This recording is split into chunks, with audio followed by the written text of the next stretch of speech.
Everyone has a story. I get them to tell it. Welcome to the Aron Bender Podcast, conversations with media personalities about their personal and professional lives and journeys. Really appreciate your support, whether you're watching on YouTube or nightly at 11 p.m. Pacific or 2 a.m. Eastern on DB&A TV at dbandatelevision.tv or streaming with the DB&A TV app on Amazon Fire, Roku, and Apple TV, or you're just listening on your favorite platform. Thank you so much. Really appreciate it. Before we get to my conversation with Kevin Cuenca, a little about my story. I'm a widowed dad of two girls who just lost their mom, a grieving husband, a man in recovery trying to reconnect with the world with fresh eyes, faith, and perspective, a college journalism professor, a white guy in a world of injustice, a 20-year broadcast media veteran who had his dream job and then lost it. A year and a half ago, God gave me a gift, an opportunity to stop, step back, and breathe so I can learn about love, vulnerability, forgiveness, grace, self-care, patience, and understanding.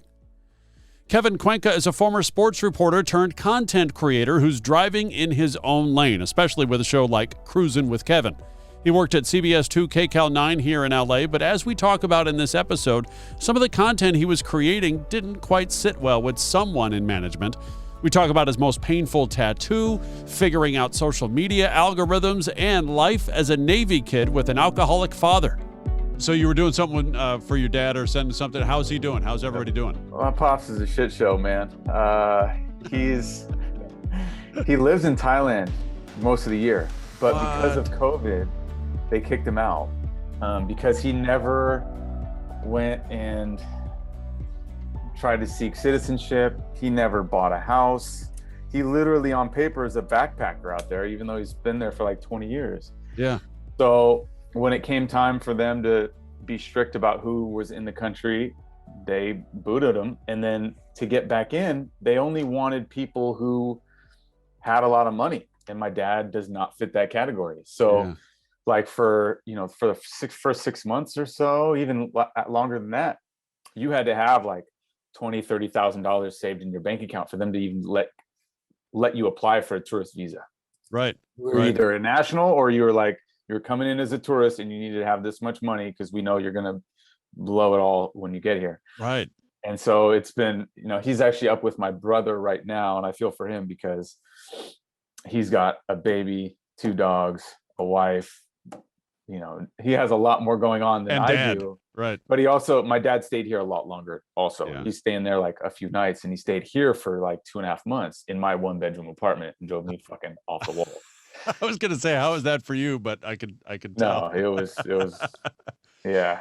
And it's not even all him. It's more just like some of it too is just me. Like I'm just used to having, especially because this is a small space, I'm just used to having my space to get away from everybody, everything, and just process stuff, work on my stuff. Right. So to have his things sprawled out everywhere, it was a challenge. Who's that behind you? I see there's a black and white photo behind you. That's my grandma. That's Nani. Oh, that's cool. That's cool. I like that one. So, and we'll just stick with your dad here a bit, because I know he was in the Navy. Mm-hmm. How did he end up as a Navy guy or as a military guy? You're bouncing all over the place, and we'll get to that, how that was for you growing up. But how does he end up just settling someplace like that? I think for him, it was just financial. It was like, look, I can live in Thailand. I mean, obviously there's amazing qualities to Thailand. He actually lives in Bangkok, which to me it's like, it runs the gamut. It's like amazing and breathtaking, and then like completely overwhelming. Like, how do you do this, Dad? But he's lived there for so long that I think now he's very accustomed to it. It's super cheap, especially in Bangkok. I mean, it's like ridiculously cheap. He probably spends $300 or so a month to rent a house on the river. And he's had the same girlfriend for a long time too. And so even though they're not married, she's like, she cooks for him. And, I've met her. She's not like a 18-year-old Thai girlfriend. Like she's an adult woman. Right. And like took care of me when I was out there. Like you always have to preface that. Yeah. Like, hey, let's just Don't Let's let not get that it come. twisted. Yeah, Right. don't look at me some kind of way because my dad is out there. But no, she's a sweet woman, and now she's in. No, my dad is 73. She's in her mid 50s, and they've been together for, gosh, like almost 15 years now. And so, I think his life really is there, but it is challenging when he comes back because, even on a regular trip when there's not COVID, quarantine, all this stuff going on, he still needs help, getting a plane ticket to go back and applying for his visa at the consulate here in LA, and just different kind of housekeeping things that he's gotten somewhat better at in terms of like using his iPad and stuff. But there's still certain challenges that he just needs help with. And that's kind of what my brother's dealing with right Yeah. now. I'm, texting him pictures of bank statements and things like that my dad will need to get back there. But Bangkok's beautiful, man. It's and Phuket, Phi Phi Islands, like that, all the southern coast of Thailand is like, ooh, it's really gorgeous there. Is it tempting as somebody who, you don't have a landed job here, nothing to keep you here in LA other than just being around other creators? Is it tempting to just up and travel the world? Yeah.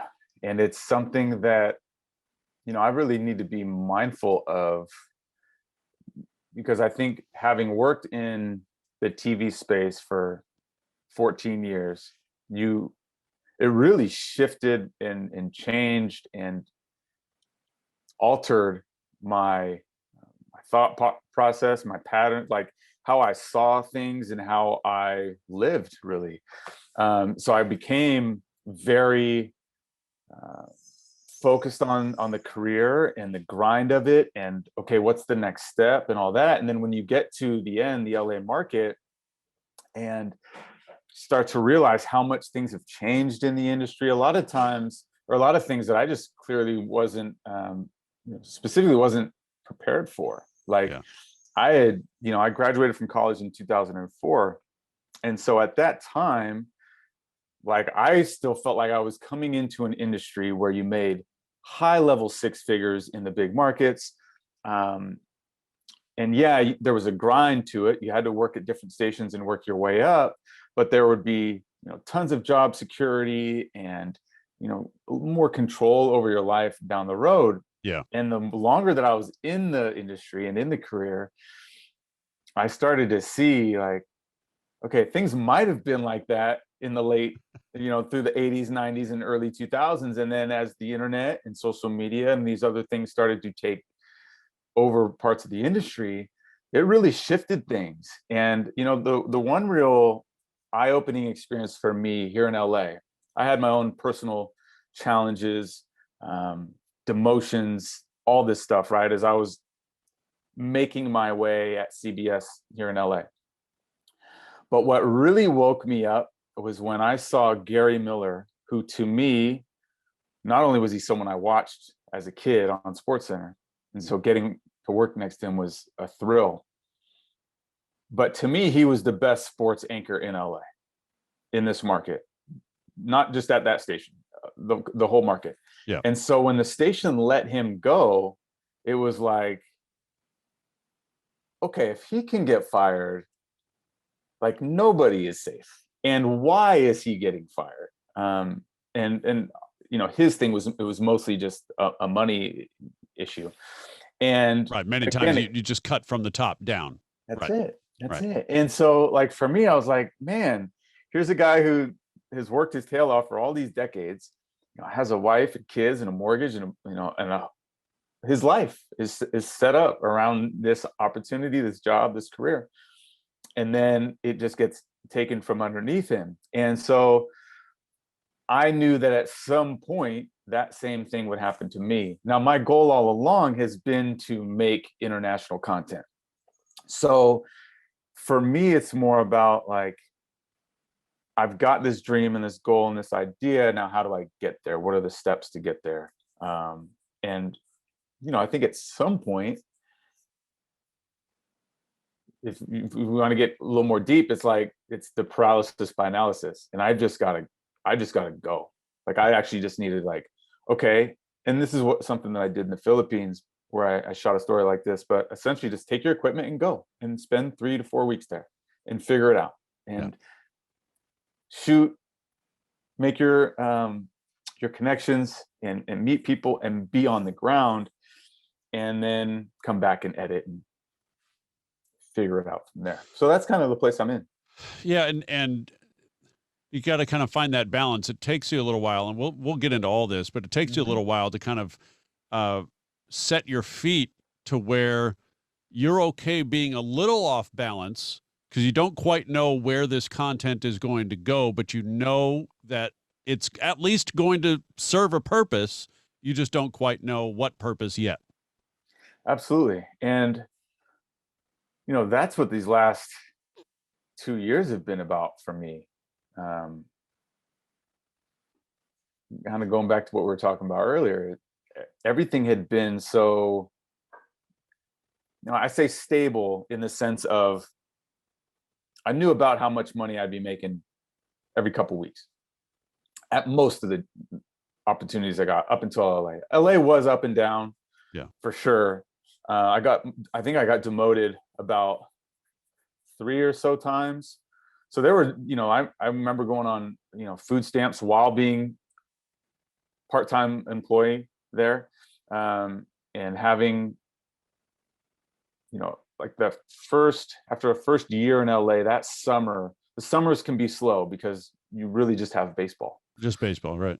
And so as a freelancer, and at the time, no football team really to speak of, right? Yeah, the Rams and Chargers weren't here yet, and so it just wasn't it wasn't great timing in that sense. But the longer I was here, the more I was able to carve out a little niche for myself at that station and build up a rapport. But it was challenging because basically right when I got here, they got a new news director, and that new news director was coming from FS1, which was like that failed experiment at the time where they were going after SportsCenter and they were trying to take down the big dog. Yeah. And so when he came over to CBS, he started to look out for the people that he had brought in for that FS1 show. Mike Hill, Ryan Field, Jill Arrington. There were these different people that he had kind of brought in, which I get. Like, these people are vets. They've got years of experience on me, and they're really good, and they're good people. Right. So I understood it, and I was able to kind of just wait it out and sell a car, ride the bike, figure it out, kind of go through that. And it challenged me a ton, but I felt like I learned a lot from it. And I know that the lessons that I learned through that experience are serving me now. But I do feel like these last 2 years will be the most challenging and continue to be, but will also be the most rewarding, because as you do figure it out on your own and kind of let the universe say, okay, here's what we got for you. There's a internal strength that I believe you get from that. And at the end of the day, people like myself and you, we have these opportunities. And a lot of times it's just, are you willing to stick with it and count your blessings in the meantime, and understand, like, the hardest part for me is being patient, and I have to work on that. And this is a great way to work on it. Before we get to what happened at CBS and really what you've been up to the last couple of years and what's next for you, let's go back to growing up as a Navy kid. You're bouncing around. What cities do you remember living in? And did you have a favorite? Yeah, San Diego was awesome. I was born in San Diego. We left for Virginia and then the Bay Area when I was real young, before I can remember, like first few years of my life. By the time I was aware of what was going on, we were back in San Diego. And so my first memories are from San Diego. And that was an amazing area, man. I mean, we lived on this cul-de-sac, Manzana Way, and we would play, touch football to 100 on the street. And my older brother and I and all our buddies, we would play war in the canyon behind us. We all had our, plastic army guns. We'd be running around doing missions. Yeah. Playing basketball on our little Huffy court that we would set up. So it was like, as a kid, it was everything that I would have wanted. And when we had to leave as a second grader, I was really pissed off, man. I had this girl who I had a crush on in my elementary school. Like, I had that whole thing set up. Like, I've been putting in work, bringing snacks and all that. And I felt like my mom was just sabotaging my life at that point. Like, look, I got all these friends. I got my dream girl. Like, what are you doing to me? And then we left for Washington State. And mind you, that cul-de-sac at Manzano Way in San Diego is like the Bonita area of San Diego. It was super diverse, Black, Filipino, Hawaiian, like Asian, everything. It was a total melting pot. And we went to Washington State, and I'll never forget my first class at they call it Seebeck Elementary School. All right. It was 99.99999% white. There was one Hawaiian kid in the whole school. He was a big dog. He was a big dude too. He looked like he'd been held back a couple years. Bless his heart. And but everybody else is white. Like, if you look at my class photos from those first few years, it was hilarious. Just the difference in the lack of diversity there. Yeah. And of course, we had like a little bigger house and we had a little more land because it was Washington State and things were cheaper there. But it took us a little while to like make some good friends. And then when we did, we made amazing friends. Like, we had this little area that we lived in, like I think we had 2 acres. So everyone was like a little ways away. And we had like one group of friends that they were brothers, the Weckers. They were like a 10-minute walk through these horse trails. I mean, these places were nice, bro. Wow. Like, yeah, that sounds nice. They were really cool. Looking back on, you don't understand it at the time. You're just like, oh, this is where we walk our dog and whatever. But like now you're like, that would be a really nice place to have a family house. Yeah. And then once you started to play sports, you obviously meet more friends and guys that I still talk to this day. And then we were there until 8th grade. And 8th grade, my parents split, and that's when we came to Napa. Okay. So that was kind of the timeline of how the Navy affected childhood growing up. Did you have a thought of maybe going the Navy route, going the military route, and look at your face? No, hell no. No, I think, it was funny because when we were young, like my brother and we would play war all the time. Like, we had tons of camo outfits. And yeah, my brother, one time, I'll give you this story. We were going from San Diego to Sonoma. So I was probably either kindergarten or 1st grade. And for a few weeks, my mom would just get us on the plane. And this was a time when, stewardesses would really look out for you. It was a different level of, human interaction, especially in terms of the airline industry at that point. And I remember my brother and I put on these like white Miami Vice suits, and we were literally flying by ourselves up to San Francisco, where my grandparents would pick us up, and we'd go hang out at their house for a few weeks in Sonoma. And my brother packed his own bag. We were kind of in a hurry, and my mom didn't check any of it. We get to the airport, we're checking in our carry-ons, and they're calling all this security over, and it's like this big, something's going down. And and they pull my mom aside, and they're like, "Hey, are you aware of what your son is trying to bring onto this plane?" And she's like, "Well, what are you talking about?" Yeah. My brother had packed every plastic gun that he had in this carry-on. It was like freaking cartel boy was trying to get on the plane and shoot the whole shit up. Yeah. And so, like, obviously they understood at some point that they were, plastic guns. But yeah, it's a funny story we always tell. But like, yeah, I mean, at that age, we probably, maybe thought we were going to be in the Army or something. But I think once I got old enough to understand like a news program or something on TV, I was like, no, I'm not doing that. Like, there's no way. And also I saw the struggles that, my dad had in terms of just, I think his in specifics, in terms of just him, he had a real trouble advancing in the Navy. And I also knew that he just didn't enjoy it and have any real much good to say about it, aside from retiring at a decent age and being able to live the rest of his life. But Right.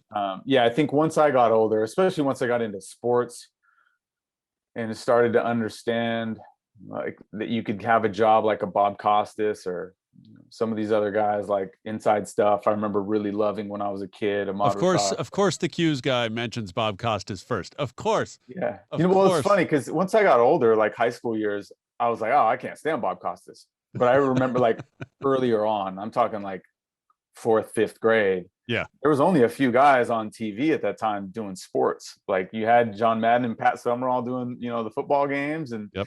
you had, Bob Costas doing basketball games. It wasn't like now where you have all these different faces, and we never had cable. So in that little neighborhood that we were in, they wouldn't bring cable because there wasn't enough people living out there.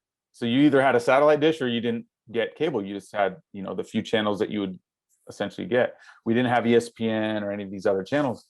So I really only saw a few people. I wasn't watching Sports Center until I would go to like friends' houses later on. Same. Oh my gosh. Yeah. We no cable growing up. It was Mhm. like I go over to my friend Jordan's house. It's ESPN. It's I think he had HBO. I it was just like it was such a treat, Yeah. to go over to his house because he had MTV. Yeah. Just being able to watch MTV. Mhm. Yeah, I remember specifically planning my trips over to my buddy Sean Stangler's house because of their ESPN package, knowing like, okay, what games are this week? If I can get there on Saturday night, I can watch this doubleheader Yeah, yeah. and get Sports Center after. It was like that kind of stuff. Nice, nice. Um, uh, eighth grade or so is when you said your parents split around that Mhm. time. Mine too, and I feel like at the time I felt like I handled it well. Thinking back, I really just kind of buried all those feelings, Mhm. swallowed it all, and just found other ways to deal with it and cope with it, unhealthy ways. Mm. So, how did you deal with that? How did everything go for you and your brother? I think for us, I could see how it would be challenging for others because that isn't, it's kind of like a transitional age, right? But I think for us, after seeing, hearing, and feeling the effects of my dad's alcoholism, their strained relationship, emotional abuse, for us, it was like, damn, about time. Like, what the hell are y'all doing? Y'all should have done this shit years ago. Right, right, And I right. think for us, it really was that way. And our mom was such like a super mom that I never felt like things were missing when my dad wasn't around and when they did split. For us, it was like, it was honestly, it was just a more calm household. Yeah. So it was really a blessing. And I don't even think it was a blessing in disguise. I think at that age, we understood. And by then, I was probably more so looking to my brother for guidance and advice and that kind of stuff anyway. And so it just felt a little more safe at home. And remind me about your mom. She's great. She lives down in Mexico, and it was interesting. Like the last year and a half, um, dealing with this, or last year or so with COVID stuff, it put me in a really bad mental state, very anxiety filled. Like I saw them 3 times over the last year. I don't think I was comfortable once in their house, like Yeah. wearing a mask, always worried that I was like somehow carrying the virus asymptomatic and that I was going to give it to them. Yeah. Um, just not a good place mentally. And thankfully, they've both been vaccinated. I actually just got my first. So for me, it was just not comfortable, but I'm super close to her. I mean, we talk all the time. She's retired now and kind of splits her time between Mexico and Napa. Yeah.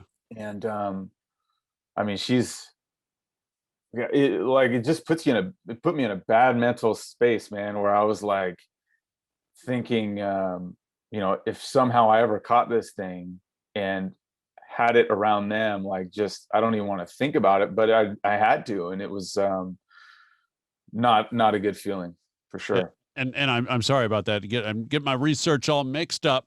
Nah, don't worry about that, bro. And even if you want to, yeah, you're all good. I'll throw it out there. Yeah. So I want to bring up Syracuse in that. Did you go straight high school to Syracuse? Did you go community college? Did you go to Syracuse specifically because you're like, okay, I want to be on TV, I want to do TV sports, and this is the school? Yeah. It was that, but it was also, I didn't get into a lot of the good UCs that I would have also gone to. Like if I had gotten into UC Santa Barbara or USC or trying to think of some of the other schools. Like at that time, I don't think I was very aware of Arizona State's broadcasting program, or really for that matter, Missouri or Northwestern. Not that I would have chosen those over Syracuse, but I might have been tempted to go to Arizona State just because it's a little closer. But I certainly was going to Syracuse because of their sports broadcasting pedigree. And I did go there right out of high school. You know, it's funny because I look back on that now, and I had an amazing time there. I met lifelong friends, and you know, I wouldn't change it, but I do look back on that time, and especially now, and think, had I known, and of course there was no way for me to know, but had I known how much things were going to shift over the years, I might have taken a different path or route to get where I am now. But at that time, yeah, that was the way to go. Like, pick out a good broadcast journalism school and make it work. What's the route you feel like you probably could have or should have taken? You know, I still think I would have done. There's no way I could have known at that time in terms of like the Syracuse years. But I look back at, like, you know, I started working in 2004 at a private production company in San Jose. The show is called Cal High Sports Bay Area. Did that for 6 years, and I went to Texas for, it ended up being almost 5 years. And I look back on that time, and I'm like, and really after I left the Bay Area and went to the first job in Texas, yeah, you know, around that time is when YouTube was taking off. And had I got in on the ground floor and just like built my fan base then, yeah. I'd be in a much better place now. I'll just say that. Like, did you think about that? Did you think about doing that? No, because, you know, that was still, it was still way too early to know. Yeah. And had I maybe not had the education background or the job experience at that point, and didn't have as many like kind of traditional solidified options, then maybe that would be the way to go. Like, well, shit, I don't have a degree and I'm not working at any of these stations. Like, let me just make my own stuff. Right. But because I was in this place where I had already started working and had a bit of a resume and was kind of building towards something without knowing what was going to be down the line, I might have looked a little more at the signs on the wall, even though at that time it would have still been tough to know. Yeah, I was still kind of stuck on the traditional way. And then when I got to LA around 2000 and about 15 or so. Yeah. That was when I really understood, okay, I need to attack social media, because I was then going to production companies and saying, hey, I've got this idea for a show and I have my resume and here's my reel. And they said, great. How many followers do you have? And I was like, 0. What the fuck are you talking about? Yeah. And that was a real slap in the face and a real like wake you up moment. Like, hey, things have changed, and you can either get down or lay down. It's up to you. And so that was kind of the precursor to the social media activity. Yeah, see, I think the reason I ask if you had even thought about it back then, it's like I beat myself up a lot for things that I think of doing or saying but don't. Mm-hmm. And then I kind of take a step back. It's like, well, wait a minute. Did I really think of doing something like that back then? And if not, why am I beating myself up? It's not as if I thought about it. It's not as if I was like, oh, no, I don't want to do that, or I can't do that. It's like, no, I didn't even think about it. It wasn't even on my mind. Mm-hmm. Yeah, and I think that's part of like maturing. You know, that's something I've worked on and I've had to work on the last year or so, which is just, you can beat yourself up about this stuff, or you can say, all right, I'm in a space now where at least I'm cognizant of it and thinking about it, and so that shows growth. And now, like, let's pull yourself up by your bootstraps and figure it out, and make the adjustments in your life, whether it be investment stuff, work stuff. I look back on some of the choices that I made, even with just you know spending, not so much spending habits, because I've always actually lived pretty frugally and been mindful of that and been good about saving. But then I'll like go blow down payment money on a car, and like all I had to do was keep driving my grandparents' old Cadillac, and I could have had a down payment for a house in San Antonio, which would probably be tripled in value right now. So it's that kind of stuff where it's like you were so close, but yet you didn't have that, like that final oomph of decision making, and so it wipes out a lot of that other discipline that you have. And so that's been something that I'm trying to work on now. You bring up the social media. You learned, okay, I'm going to need to build this up, and you get this job at CBS2. You're doing sports reporting and things like that, and then it turns out that it's what you're doing on social media that led to your being let go. Rap videos, things like that. Exactly. And so, for 2 years I was doing those car rapping videos, and because I had a real false sense of security because of the amount of support that I was getting from people at the station, producers, people on air were talking about it. So I was like, okay, obviously people have seen this by now. They're supporting it and saying, hey, we need this on the morning show. And I just felt like they were almost rallying behind it. Right. But what happens is things can be, and it only takes one person. I always say that, like, I had a great time at CBS, and ultimately I think and feel and have kind of heard and from different people that I really think this came more from the corporate side of New York after the Super Bowl, because it was literally like I did bless her heart, one of the women on the morning show said, kind of put me on the spot. And so I did something for her and like rapped on air, and no cussing or anything, but I think someone saw it from New York because everyone on Super Bowl week is tuned in. Right. So if someone in corporate saw that in New York and then pulled up my Instagram and said, what's this guy doing? We don't think this represents us very well. And gives a call over to our news director, and she essentially has to say, oh no, I didn't know that was going on, but I'll get on it, kind of thing, to save her own ass, which I totally understand. Yeah. I really feel like that's ultimately what happened. And for me, it was about really I really don't have any regrets there. My only regret is that I didn't have the foresight to say, look, you've got work history, you have some money saved up in the bank, go put a down payment on the house. Because if you're working freelance, which I was planning to do, I was planning to step away from that about 6 months later. Yeah. I had it figured out, ideas wise and contacts and brand stuff. I felt like this was the time to do it. But again, it's like that last final finish through the tape, like, dude, go put a down payment on a house. Like, you're not going to have the work history to show in 6 months. You're not going to look as good on paper. You're going to have all these ideas, and you'll know you're going to be fine. You will pay your rent, etc.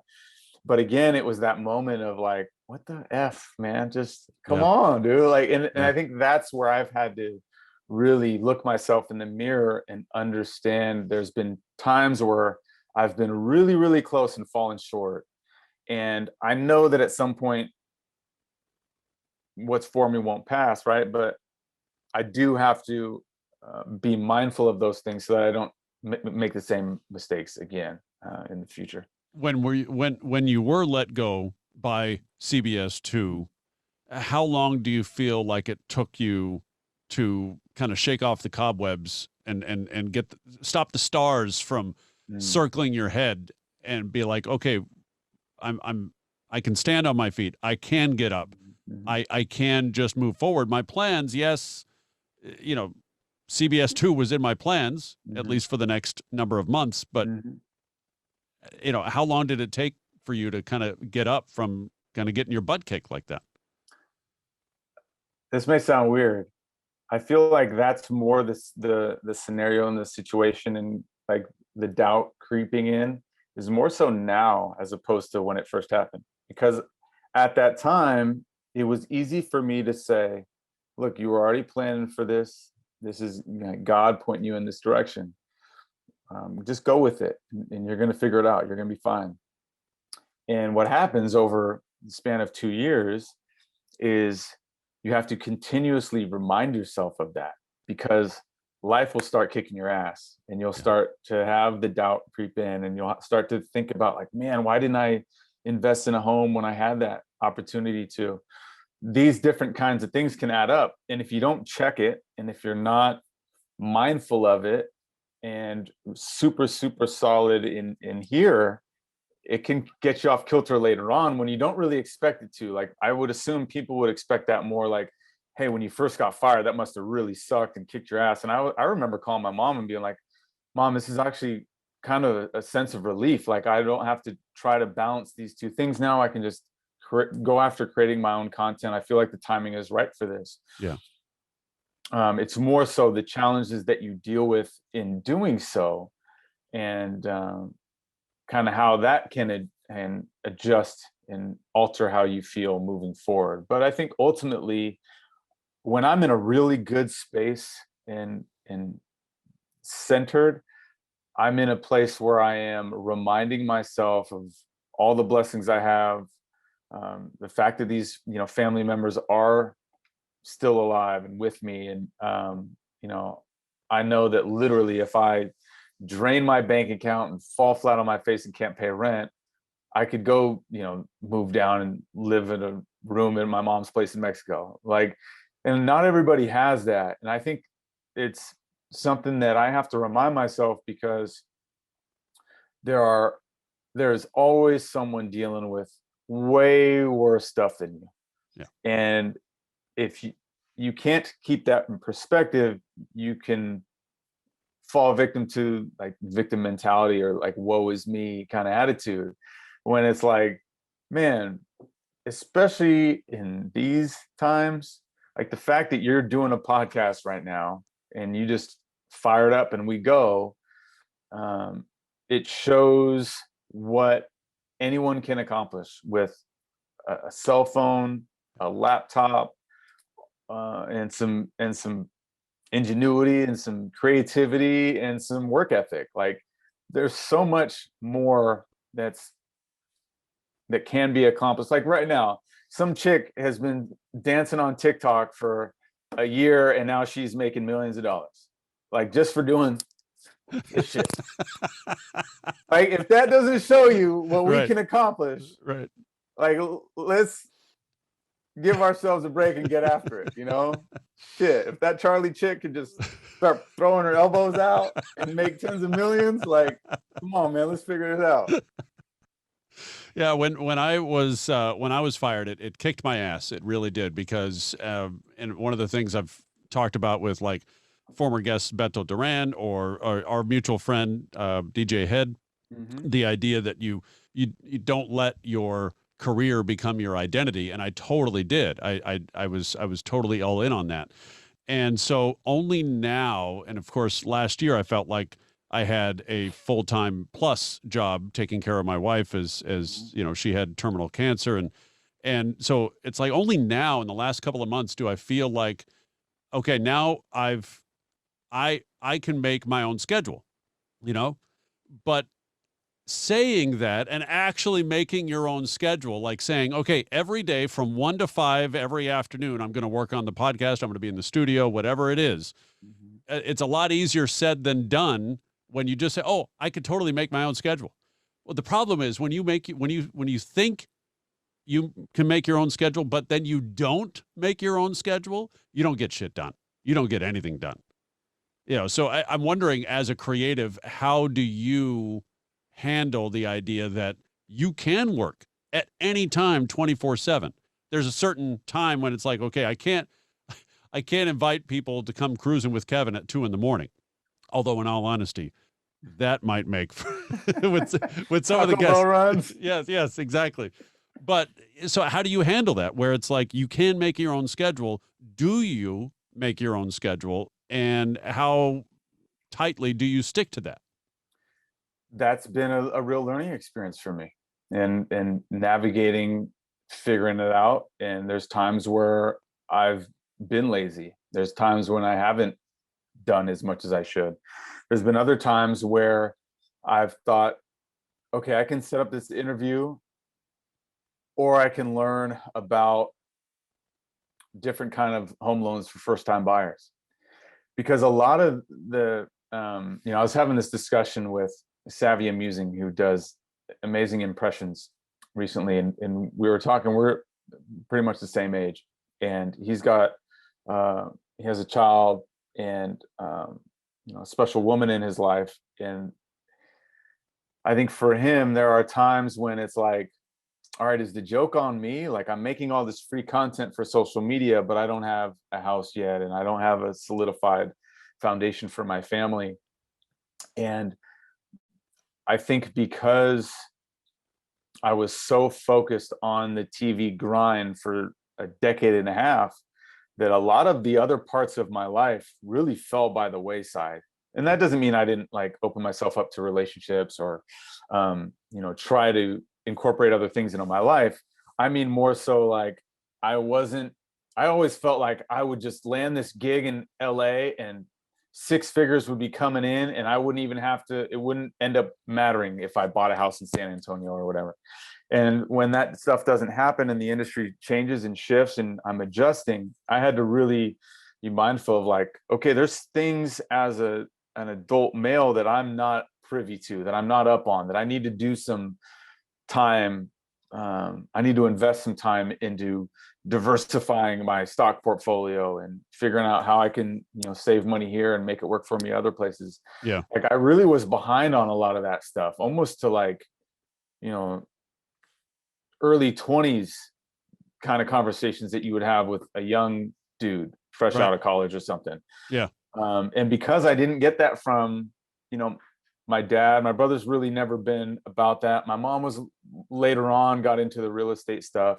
She was always very mindful of telling us how to save money and to build credit, but never really about investing and making your money work for you. It was more like, just put it in the savings account. Maybe you do a CD or something, Right. but that was really it. And so, I got to a point in my life where I was like, okay, I can continue to just make content, or I can try to make some of this stuff work for me while making content. And I think the last year has been about that.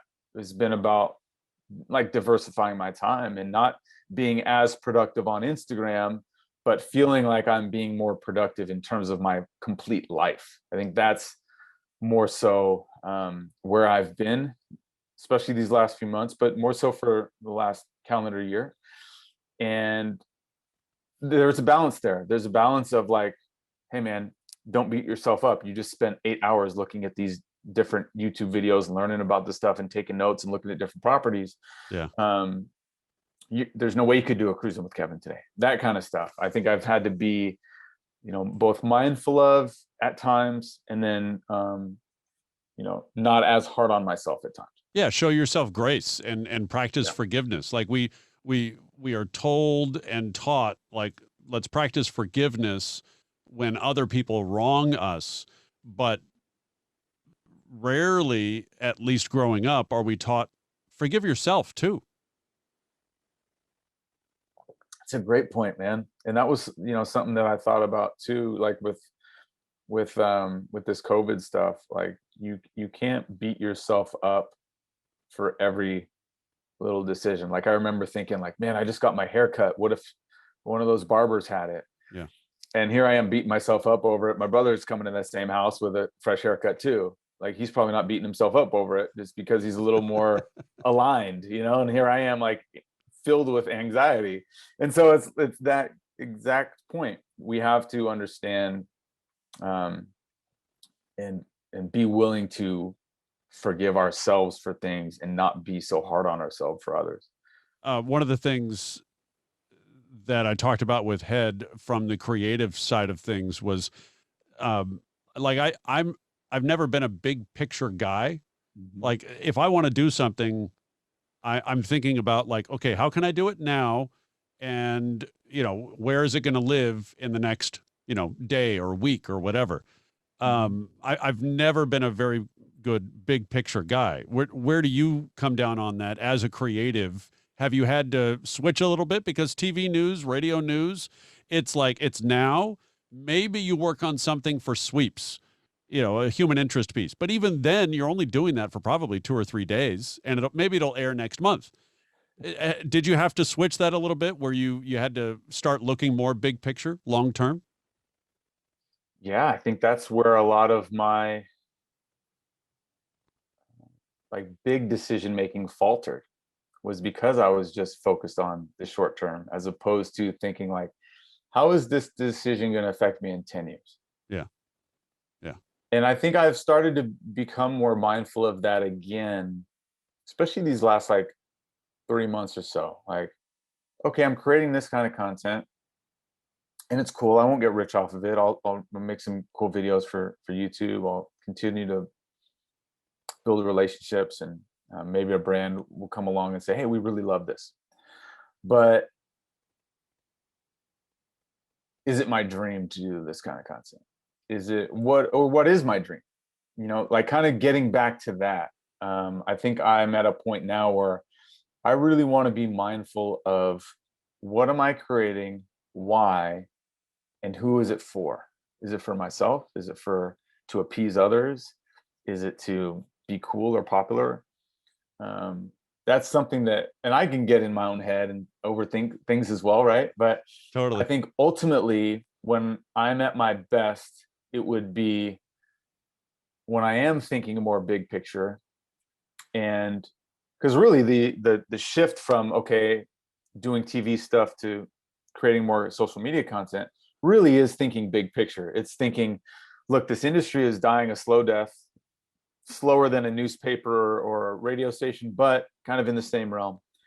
And how do you combat that? How do you allow yourself to be able to be free on the weekends and nights, there for a spouse, in your kids' lives, in a way that your TV job wouldn't let you be? Really creating my own content is working toward that goal and understanding like in 15 years when I kick my feet up and the kids are running and the wife's there hanging out, I can feel like this is why I did it, right? Yeah. I'm not working on this weekend unless I want to, as opposed to being forced to by the Lakers and Clippers having back-to-back games at Staples Center. Right. Right. So me making that shift was thinking more big picture. And now I'm even considering that as I make content. Like, okay, it's cool to, make a couple videos that can run on TikTok and Instagram this week, but what are you doing for your real dream? And how are you attacking that? Because no one's going to attack it for you. Like, they're not going to believe until you believe and put in the work, etc. And so I think if I'm at my best, it would be when I am thinking more big picture. Over the last few years, what's been your favorite content to create? You've got Cruising with Kevin. You had a lot of rap videos. I think that I feel like the peak of that was 2019, right? And that's even something. Sorry to cut you off. That's even Yeah, something that I had to learn in itself, which is like, look, these different social media things, having never had like a real like moment on social media or like crazy virality or whatever, I had to understand and learn and figure out like, hey, at some point the novelty is going to wear off on this stuff, and you're just going to be, you're not on this news station anymore, so you're not like the news dude doing the car rapping thing. People yeah. still are going to be entertained to a certain extent, but it can lose a little bit of its luster. How do you combat that? How do you figure out something new? And I think that's what brought me back to like, okay, and some of it too is just dealing with the algorithm. Like, it's funny, I would assume the same thing if I was not myself and I was looking at my page in terms of like the car wrapping videos. But even doing a few of those over the last couple months and as Instagram had like really pushed the algorithm for its reels component, some of those are the most popular ones that I've ever made. Even though like the overall novelty had worn off, it was like, if you post this as a 60-second video, it's not going to do as well. But if you post it as a reel, it's out of here. It's doing just as big a numbers as any of your other ones, just because the algorithm is pushing it that way. So it's partly that too. Like you're dealing with so many different components, but ultimately, I think for me, I love doing Cruising with Kevin, because when I am in the car and I'm just getting to know someone like you're doing with this podcast, it's really fun, and you're able to connect with somebody and learn their story. And I do feel like it can inspire people in ways, and that there's like a real reason behind it, as opposed to just being silly in the car with a rap song on. But ultimately, my real goal and dreams lie with travel content, sports related travel content, and essentially being able to say, you know what, I want to go to the Dominican Republic next month. Yeah. And what's their most popular sport? Baseball? All right. Like, let's go hang out at a baseball park and see what kind of stories you can tell. And just have that feeling of freedom, because as you very well know, when you're working at a station in radio or TV or whatever, you are limited. You have a great, I had an awesome run and worked amazing jobs like that didn't feel like work most of the time. Same. But it's still a lifestyle adjustment. You're still getting off of work at midnight. You're working on the weekends when other people are having fun. It really is. It's way more than just a job. It's like being an on-call, doctor. We're just not nearly as smart. So it's like your lifestyle is still wrapped up in that. And now, not having that constraint, I'm able to be like, I have to almost like retrain my mind. Like, dude, there's Airbnbs now. You can just fly somewhere and figure it out. Like, you have a camera. Just go do this shit. And this is literally me talking. This is like a therapy session for myself, talking to me. But I have to be mindful of that, because for so many years, I was accustomed to living in that little square box where the work was really fun, but it was just hard, like pulling teeth just to get a couple of days off to go see the fam in the Bay Area and get back down before someone steals your job. Like that was like, it's a real thing. So and we're gonna get to some of the I wouldn't say funner. I'm just gonna stop. That's not a word. I know. I was taught that in middle school, because I used to use funner a lot. I'm glad my daughters aren't here to correct me. Seabeck Elementary School. That's fantastic. Education program really set me up for failure too. I want I want to ask, because and we can kind of nerd out a little bit here, because as we're just a couple of creators talking. That's all. Yeah, we're just a couple of creators. Just a couple of creator bros. What do you create, bro? No, so 2 years ago when I was doing my old podcast, I just had to do my podcast.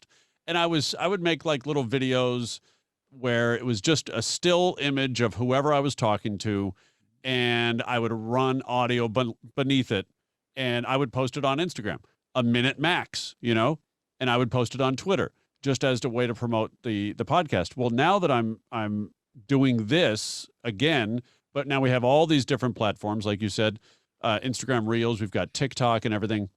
I am now learning, like, okay, you can't promote a post, or you can't promote on Instagram, you can't promote an IGTV, you can't promote a reel, but you can promote a story or a post, and you can't get a swipe up unless you have this many followers, or unless you, and that's just Instagram. I haven't even started learning like the Twitter analytics or the Facebook ads or TikTok. Like right now, all I'm doing is putting videos on TikTok that just, it's a repost from Instagram, just because, so I can have something live there until I am comfortable enough using this green screen behind me, to my advantage. Like how have you managed all of the different aspects of social media. Like you said, you put something on Reels, you figured out, or at least somebody told you the algorithm is pointing more toward Reels on Instagram. How did you figure that out, and how did you pivot? I think I just trial by error and failure, in terms of like learning what was what and what's getting pushed. And then part of it was understanding, like kind of taking a step back and being like, all right, if this video didn't do that well, but this one did, and it's basically the same content, why is that? And if Instagram is trying to take on TikTok, what's in their best interest? Is it these 60-second videos that they've always had, or is it this new component that they just brought to the forefront and they think it can help them compete with TikTok? Well, if I'm Instagram, I'm going to push the Reels. Yeah. So it makes sense. So it's kind of twofold. It's like this one failed, and now I'm taking a step back and thinking like for them as opposed to thinking for myself. But it sucks, man. It's like it's all the so time, much. dude. It's like, oh, It's so much. Snapchat and TikTok and Twitter, and I'm old, man. I ain't I'm got not time even for on. this shit. I don't know. I'm not even on Snapchat now because it's just one more platform that I just know. It's like jack of all trades, master of none. I right now, I'm not even a jack of all trades or a master of none. It just, it's too much. It's so much. Yeah. Yeah. I think part of it is just understanding. And then it comes down to like, and this kind of goes back to what I was saying earlier, where it's like, we can do all these different things, but you'll burn yourself out. So what do you love doing? And then where do you love promoting it? Right. And then just do that. Whether you have 50 fans or 500 fans, ultimately your idea, I feel like our ideas and what we're trying to do, the content that we want to create, is successful as long as we love doing it and enjoy doing it. Now, of course, that's always easier said than done. You got bills to pay, and you know, things come into consideration. But I feel like the more that we can be mindful of, create what you love, and then, you know, promote it where you enjoy promoting it, and then just see where it goes, and give it a little time too, and don't be hard on yourself, and give yourself some grace, like you said. These are all things that I have to remind myself all the time, because I'm not nearly as active on TikTok as I probably should be and want to be. And it's literally on like a to-do list now, where I have to see it every day. Like, did you make a TikTok video? Right, no, you didn't, for the 7th straight day. Try to make one tomorrow. It's like, but I gotta, you know, help my dad with this, you know, bank statement, and I gotta, you know, box in the morning because I know that that's gonna make me feel good. So like, of course, it's all a balancing act. But I do feel like the more that we can just be mindful of, man, just do what you love. You've been doing what other people told you to do for so long, that the way that this can really be enjoyable is by loving what you're doing and creating, and then spending time doing what you ultimately want to do, if you can get by that way. You brought up boxing in the morning because that makes you feel good. What other things do you do to take care of yourself and take care of your mental health and emotional health? Yeah, I just started boxing actually a few months ago, and it's been amazing. There's a place called 10 Goose Boxing in Van Nuys.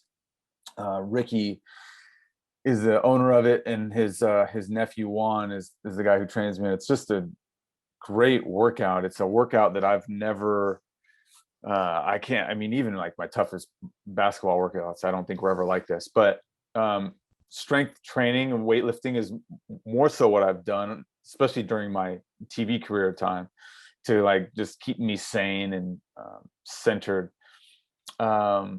You know, I feel like if I can get to a place where I'm, you know, boxing a couple times a week, lifting 4 times a week, getting some shots up, playing some basketball here and there, and then, you know, studying some Spanish, I feel like I'd be in a really good mental space, really, really good mental space, and throw some yoga in there a couple times a week too, just to help my flexibility. Those are definitely some things that help me feel good. On your social media, see your tats all the time. You know, like today, for example, showed off the chest shirt piece, off, baby. Yeah, showed off the chest piece a little bit. Yeah. Yes, sir. Yes. What was your first? What was your first? And what is you feel like you're most meaningful? Well, 3 of the 4 are family portraits. So those are all, like kind of equally meaningful. My first one was a portrait of my grandma and grandpa with like kind of praying hands. It says forever grateful. And my grandma was still alive when I got it, but my grandpa had passed away. And I remember when I walked into my nanny, it's her. Yeah. So she was still with us. I walked into her kitchen and I said, "Hey, Nani, like, look what I got." And she was like, "Oh my God, tell me that's not real. Tell me that's fake." And she's coming from an era of like, you only got tattoos if you were in the mafia. Like, Right. you don't just get a tattoo if you're not. Or like anchors away when That's you come back from some deployment. That's it, right? If or you're in Hell's Angels. And and now her grandson had one, and she was like, she didn't know what to do with herself. So that was the first one. And then I got, my brother and I and my mom and me. It's like an open book on my chest. And then I have a guardian angel back here. So I have 4. I started getting them when I was about 28 or so, which is a good age. Like, I look at, I talk to people who got them when they're 18, 21, or when you don't really have a lot of money and you don't really know what's good for you or what you want. Like, right. I'm glad I waited. And I had a little money saved up, so I was able to go to a good tattoo artist, my guy Skip, up in San Jose at this place called Players Inc. But man, I'll tell you, like, I look back on those times and I'm like my chest one was by far the most painful experience of my life. And that was by then they had came out with this numbing cream, which you could apply after they'd kind of already gone over the area once. Okay. So it was more so for shading and stuff. So like you could put the lines down, and then as you go to shade, he could kind of put on the numbing cream and then kind of shade some more. But I remember that was a 14-hour tattoo, and we did it all in one sitting, which is not advisable. No, Aaron, don't do it. One sitting. Yeah, it was bad. It was really, really bad. I remember there was a part in my sternum where it's just bone. I mean, there's no meat there. It felt like he was operating on me. And I was like, "Bro, what are you doing right now?" You're like, if I look down, I'm going to see my heart beating, right? Yeah, are you cutting my chest open right now? What are we doing? And I remember what I did was, because I was working for the high school sports show at that time, I remember loudly broadcasting the game that I had shot the night before. So I'm literally, as he's tattooing me, I'm saying, "Williams dribbling down in the corner for O'Dowd, passes it into the post. That's Jason with the dunk there. They go up 14-15. I was doing play-by-play on the game. It's like the most random weirdo shit you could do.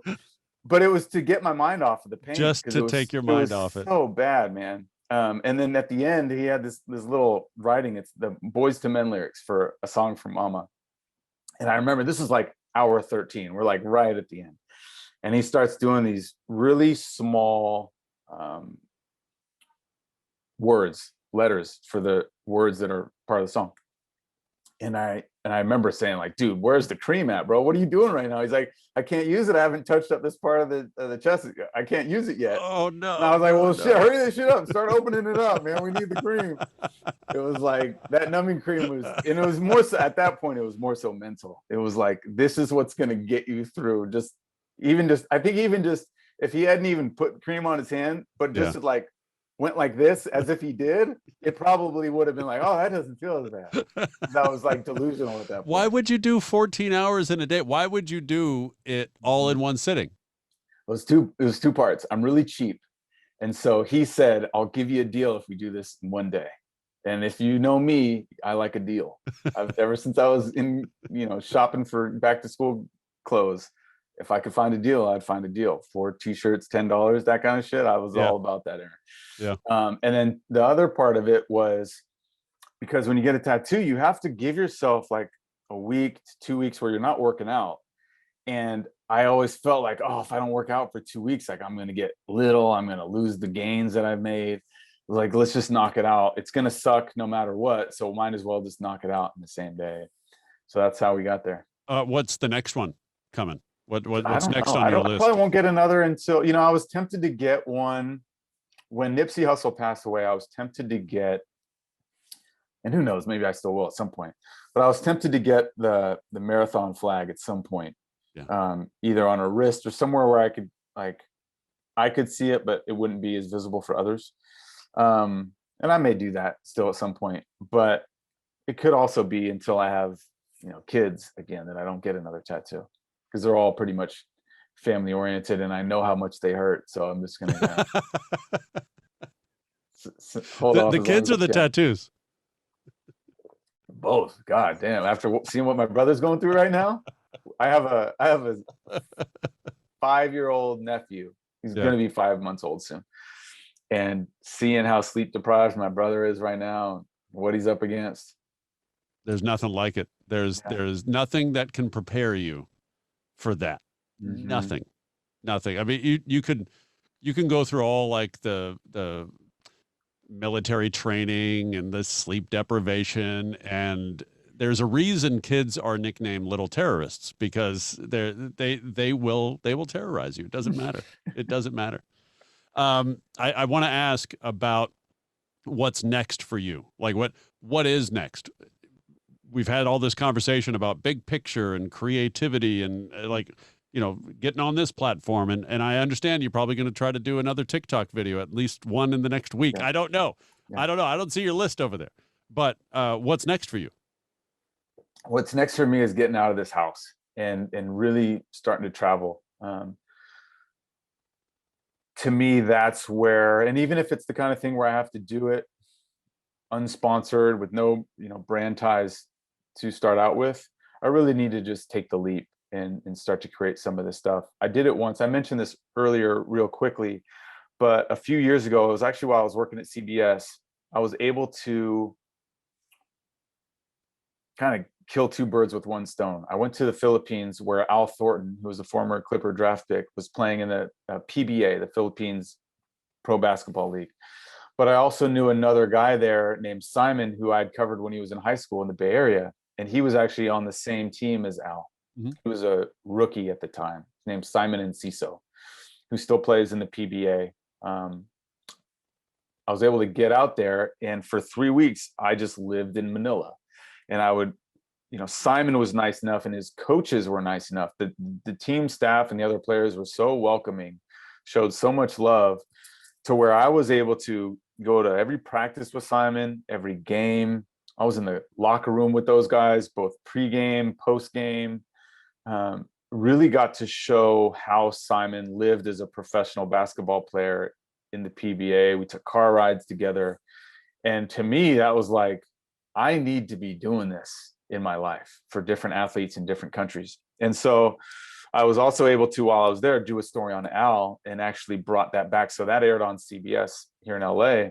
So it was really cool. It was like, if I could have done more of that, there would have been no reason for me to want to go anywhere else in LA. But as we both know, like, there's just things that you have to do at work that you have to do. And so now that I don't have to do that stuff, I really need to get back to that. And because that's my goal and my dream and my big picture plan, is to be able to, whenever I want, say, you know what, I want to go to this other country and show how this person is living as an athlete there.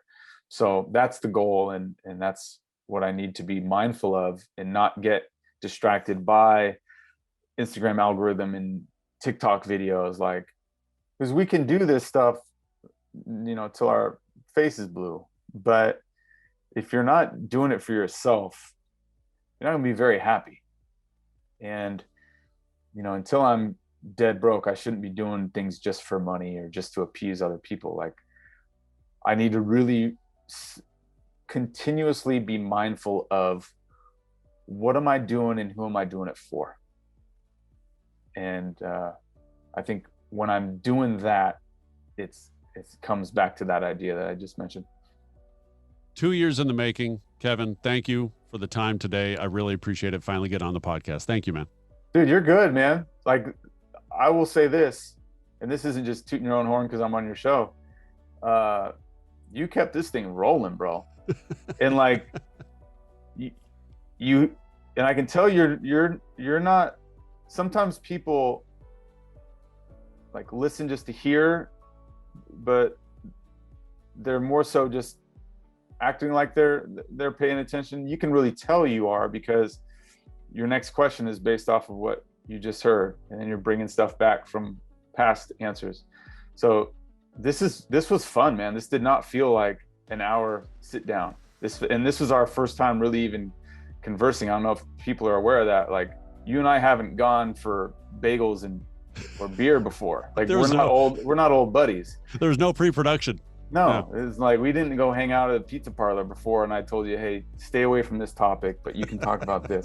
Right. Like, this is our first time hanging out. So like, I think you and your personality and the way that you do this interview really fosters comfortability. So keep up the amazing work and keep crushing it. And I'm proud and happy to be a part of this, man. This is awesome. Thank you, man. I'm excited to see what's next for you. I appreciate it. Likewise, bro. Good chatting.